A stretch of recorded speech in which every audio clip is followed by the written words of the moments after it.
Okay, so what this is, episode 3, chapter 2 of Letters from a Left-Handed Girl.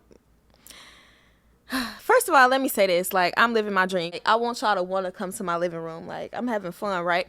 But I was just going to say, like, I've been thinking about this shit since I was like 10, how I wanted to do exactly what the fuck I'm doing. So, kudos to that.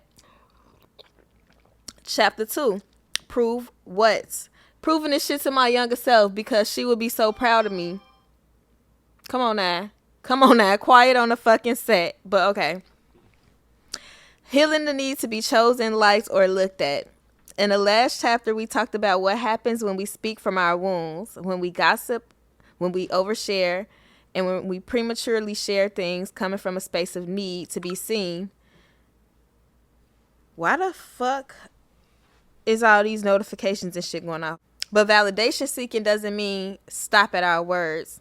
It shows up in how we carry ourselves, how we present, how we hustle, how we love, and sometimes even how we sexualize ourselves. Ooh. Just to feel like we matter. Let's talk about it.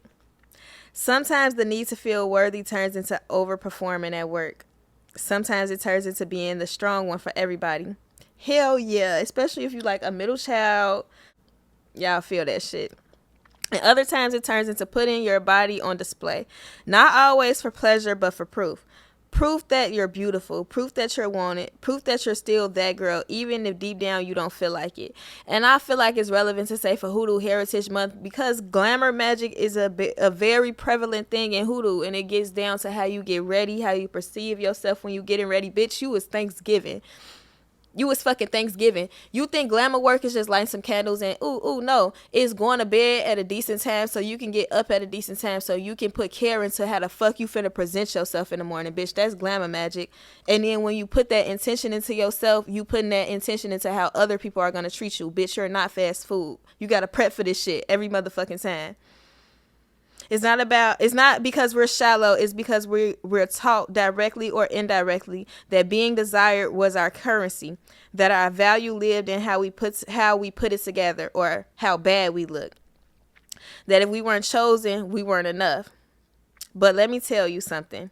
You don't have to turn your soul into a stage to be loved. You don't have to sell your softness to feel powerful. You know that if you hit my baby in the back, you didn't. And you don't have to use your body to get what your spirit already deserves. This is not about shame. It's about clarity. Because we come from a line of women who had their bodies taken, judged, praised, controlled, or exploited. So of course we learned to use them for survival, but now we're learning to use them for truth, for joy, for sacred connection, and for our goddamn self. So I'll give you some of this pussy if I feel like it, not because I need to feel liked. Damn, that should be on a fucking shirt. I'll give you some of this pussy if I feel like it, not because I need to feel liked. Shit, that's the bar, right? I had to sip my drink to that shit. Hold on. So of course we learned to use our bodies for survival, but now we're learning to use them for truth. I read that shit. This chapter is about every form of validation we've ever chased through performance, comparison, approval, perfection, or attention. It's about catching ourselves in the act, not to condemn, but to reclaim.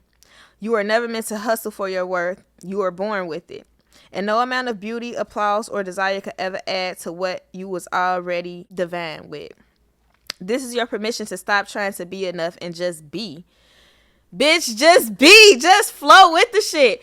All you gotta do is match the frequency. Everything that you need, you have. And if you needed it, you would have it. Bitch, you breathing, so that means you got every motherfucking thing you need. Stop longing for shit and just be, and everything else gonna come. Whew. I got some journaling prompts. I got some not some fucking Bible verses. What the fuck? I think my soul trying to go to fucking church. Look, I got some prayers, but the journaling prompts, I want you to ask yourself, Where in my life have I confused being desired with being valued? Have I ever changed how I showed up physically, emotionally, or spiritually just to be chosen? All my chameleon kids, a lot of y'all don't even know who the fuck you are. Let's be so fucking for real. I was talking about that. Like, you know how they say in postpartum depression, you got to get back to yourself. But I started having kids young and I didn't know myself because I was always trying to transform into what other people thought that I should be. So it was never like getting back to myself. It's like raising kids, trying to figure shit out and trying to even figure out who the fuck I am. But I think I'm doing pretty good right now. One thing that helped is journaling about it, praying about it. And that's what I'm trying to tell y'all. What did I learn about womanhood, beauty, and self-worth from the women in my family? Clock that T. I love women who I could tell grew up in households where the women told them, like, you're a bitch, you're beautiful, you don't need shit, you don't have to want for shit. And I'm not saying that I didn't, but it's the difference from like a healed aspect of it and, you know, the intergenerational shit that we praying out of our life right now, that we are naming, condemning, and banishing. In what ways have I been performing instead of being? What do I believe I have to be or do in order to be loved? Where did that belief come from? What would it look like to let go of needing to be impressive and just be whole? How do I want to feel in my body, in my energy, and in my truth? And lastly, if I trusted I was already enough, how would I move differently? Prayers to release validation seeking and reclaim inner truth. Dear Divine Presence, I come with an open heart, ready to return to what is real. But today I release every action born from the need of validation. I call back every part of myself I gave away in exchange for favor or attention. I break the belief that my worth is dependent on anyone's opinion. I let go of performance and return to the sacred power of authenticity. Heal the parts of me that thought I had to prove myself. Remind me that I have already known, already loved, and I am already enough. Teach me to move with the quiet purpose instead of pressure. Bring my focus back to whatever matters. Let me reflect integrity, not insecurity. May my voice, my gifts, and my choices rise from truth. Let me serve from wholeness, not hunger. Let my steps guide me by wisdom within. Amen. That's it for chapter 2. Short but very, very groundbreaking, earth shaking and shit. Yeah.